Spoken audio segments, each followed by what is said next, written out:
Eleanor Harris stood frozen at the grand entrance of the Chicago Art Museum, her simple sky blue dress a stark contrast against the glittering crowd around her. Laughter rippled through the hall, bouncing off the marble walls and crystal chandeliers. "Who invited her?" someone whispered, loud enough to cut through the hum of conversation. Men in perfectly tailored tuxedos and women adorned in designer gowns and diamond jewelry glanced sideways at Eleanor, some barely masking their disdain. Little did they know, Eleanor Harris was about to turn their entire world upside down with a single check. At 64, Eleanor lived quietly in a modest brick house in Oak Park, a suburb west of Chicago. She drove an aging silver Ford Taurus and preferred local diners over five-star restaurants. Her wardrobe consisted of comfortable khakis, worn-in cardigans, and sturdy loafers. No one would have guessed that this unassuming woman had once built MedSolve Systems, a billion-dollar healthcare technology company that had revolutionized patient care across the United States. Eleanor shunned the spotlight. She left the interviews, the galas, and the award ceremonies to her longtime friend and business partner, Michael Reed. "You're the brain, I'm the smile," Michael often joked, and Eleanor had no issue letting him bask in the limelight while she worked quietly behind the scenes. The afternoon before the gala, Eleanor sat cross-legged on the carpet of her small upstairs office, surrounded by manila folders stacked high.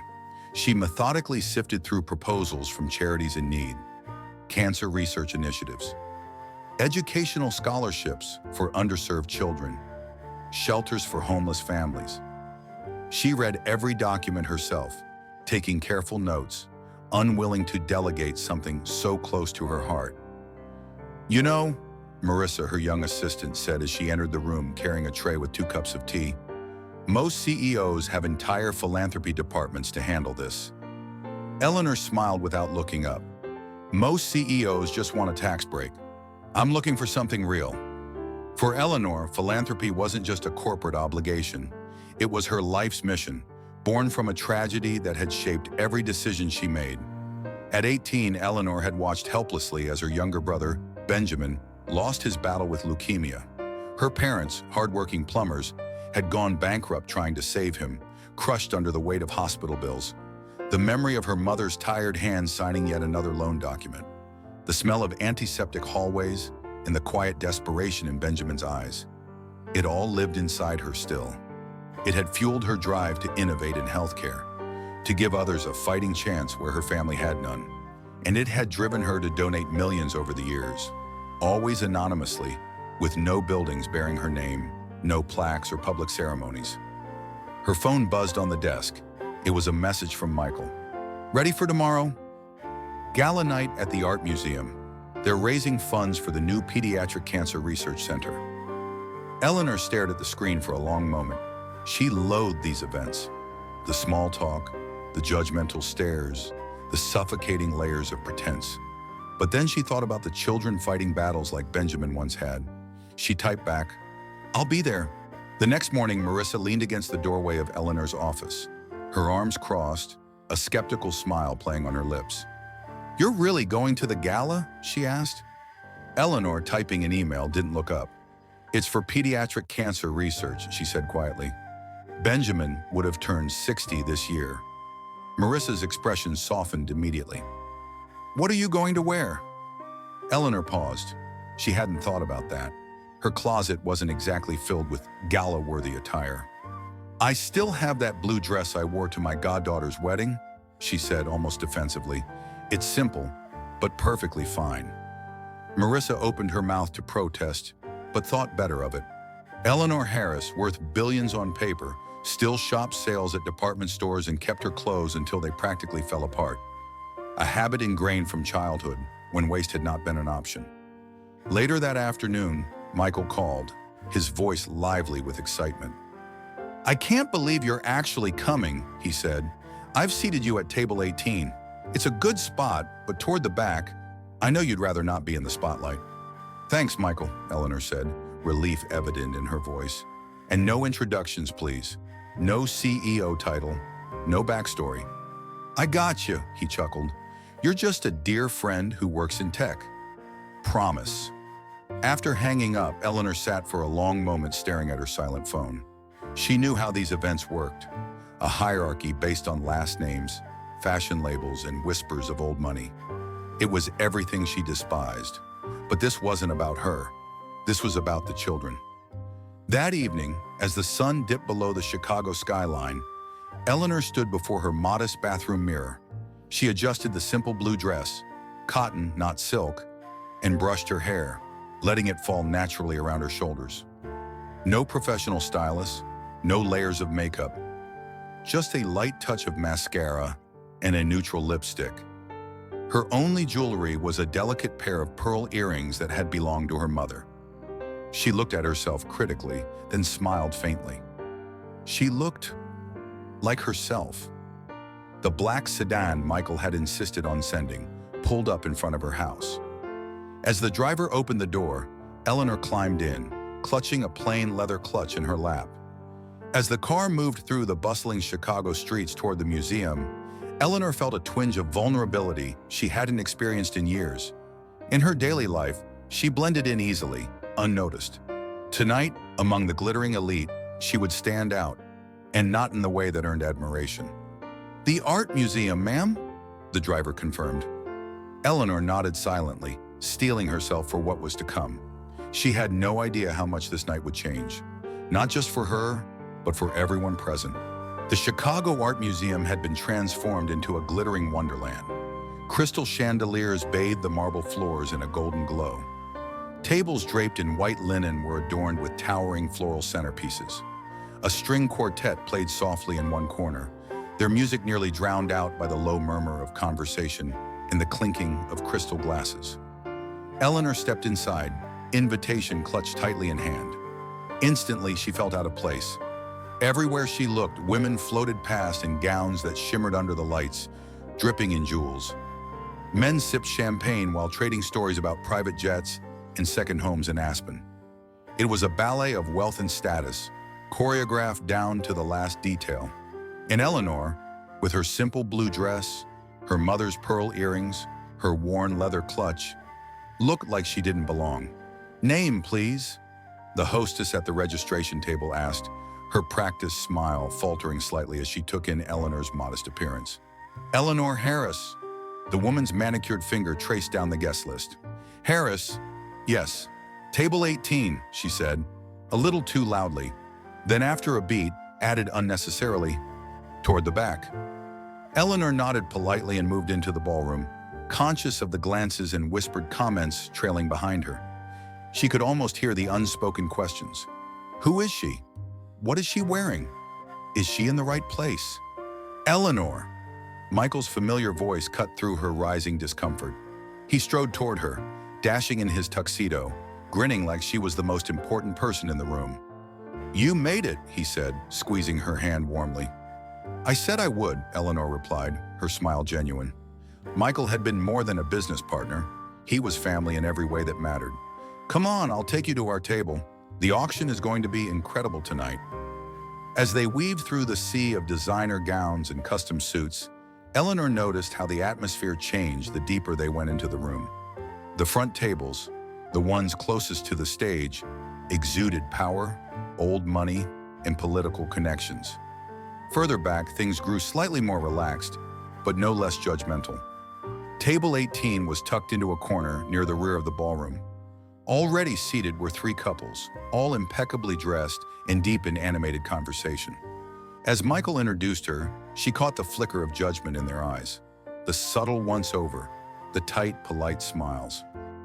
"Eleanor Harris works in tech," Michael offered smoothly before being pulled away by another guest. "Tech," mused Mrs. Abernathy, an elegant woman with silver hair twisted into an elaborate chignon. "And what exactly do you do?" she asked, her voice coated in condescension. "Software development," Eleanor answered simply, taking her seat. "My grandson plays with computers too," Mr. Wainwright said, chuckling as if she were a hobbyist rather than a pioneer. Eleanor offered a polite smile and turned her attention to her water glass. She was used to being overlooked. Tonight, however, it stung more than usual. As dinner was served, seared scallops arranged artfully on oversized plates, Conversation resumed around her.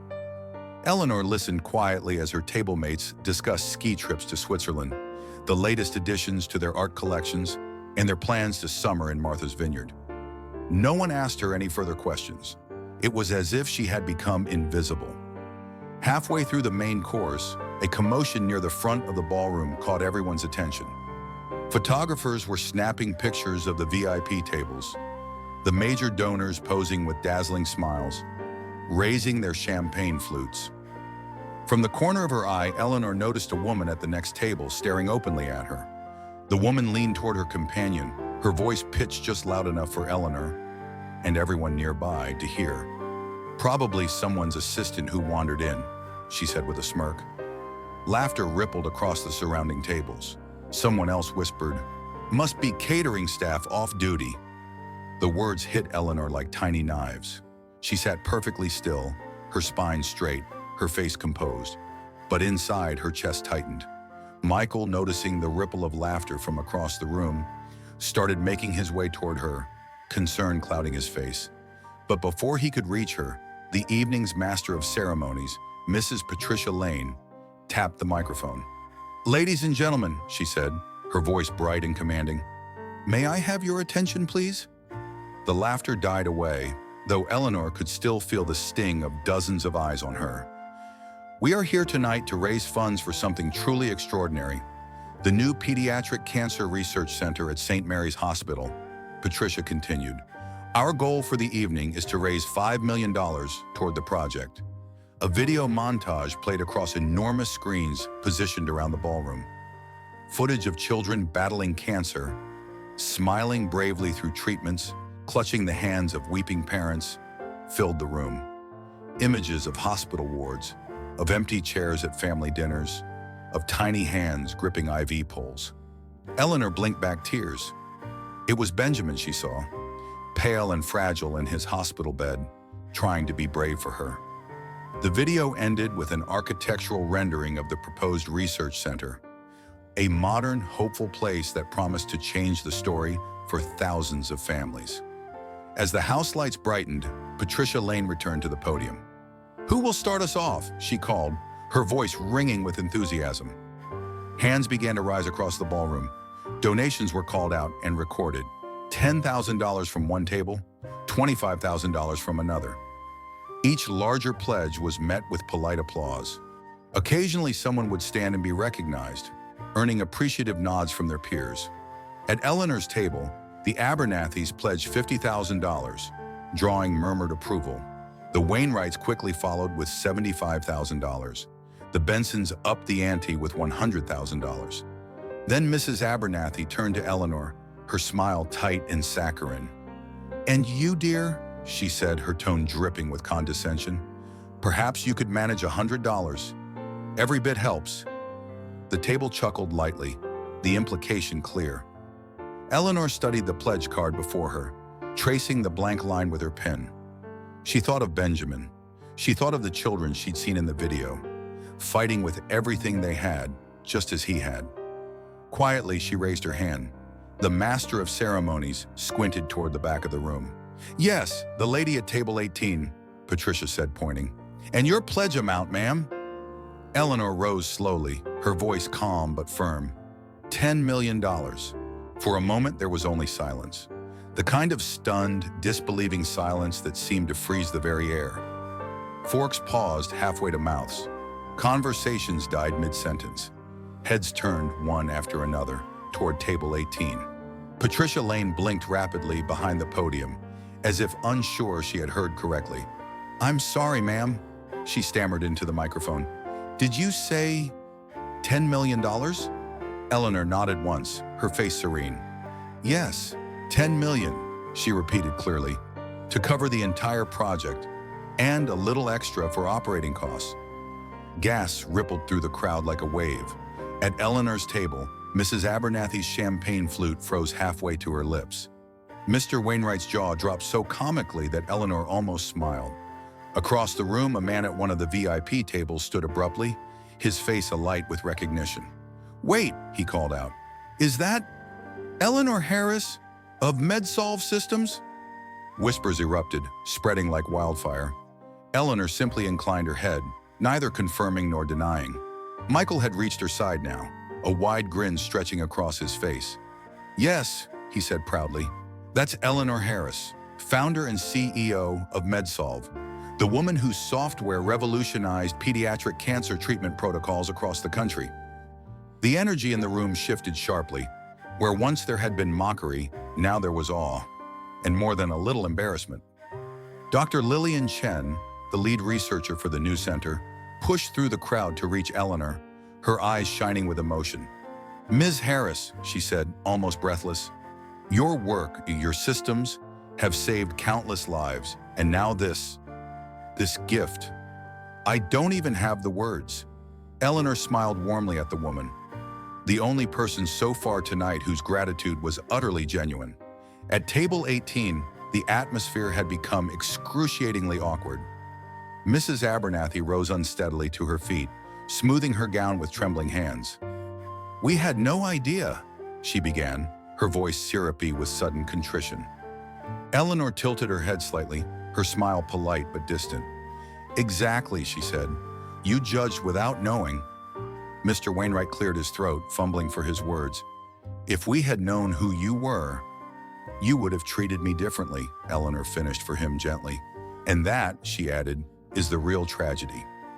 Around them, guests who had ignored her earlier now clamored to offer handshakes, compliments, and hastily printed business cards. Photographers who had overlooked her entrance now hovered nearby, angling for the perfect shot. Eleanor turned her attention back to Dr. Chen, tuning out the sudden frenzy. The only thing that mattered was the research center, the children it would save, and the families it would heal.